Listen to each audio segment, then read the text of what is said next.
I'm Rabbi Mychal Springer, the director of the Center for Pastoral Education at the Jewish Theological Seminary, and part of the team that's working on the Jewish Ethical Wills Project.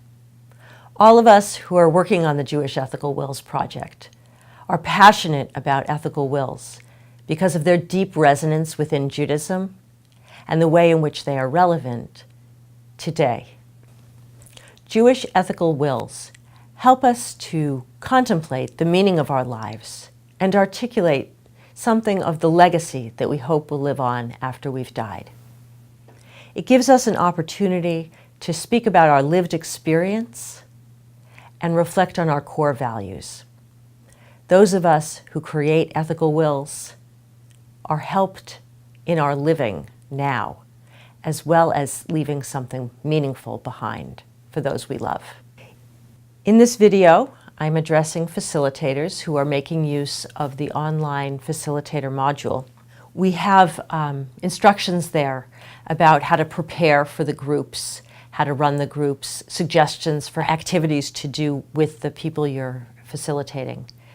There's an introductory group session, homework, sending the participants off to the Jewish Ethical Wills portal where they can create a multimedia ethical will, and then finally coming back together again for a final group session. When you run the group sessions, it's good to be aware that the group itself is serving an important function in helping people actually create ethical wills, because when people want to create ethical wills, it doesn't mean that they necessarily are able to do it. Some of the barriers have to do with feeling overwhelmed, not knowing where to start, putting it off. Even the reality of preparing for death can hold people back. And the presence of a group and the commitment to come and a time period during which people are expected to be working on it sets a structure that can help people overcome those barriers.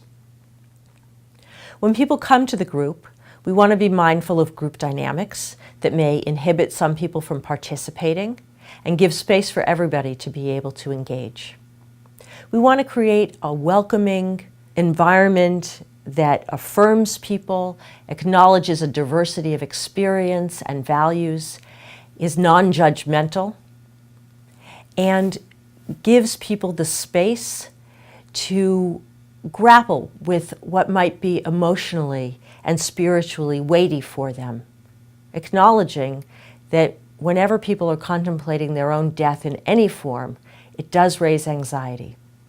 It's important for facilitators to be self-reflective, to be aware of people to whom we might have a more negative reaction or people to whom we might be more positively drawn, so that everybody in the group feels attended to in a warm, welcoming way.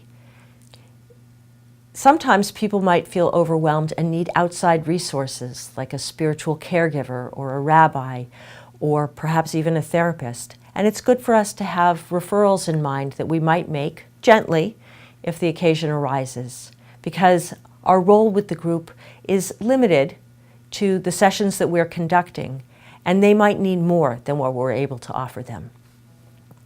As I said before, the curriculum gives suggestions about activities that we can do with the participants to equip them to go off and create their ethical wills, and then afterwards to come together and be able to share the work that they've done.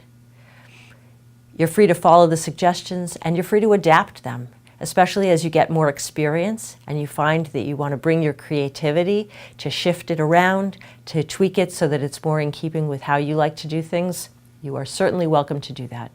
We hope that you enjoy the curriculum and that you find it helpful, and that you're able to share it with lots of people in the world, enabling them to create meaningful documents that equip them to live their lives well and to share what they care about most with the people they care about.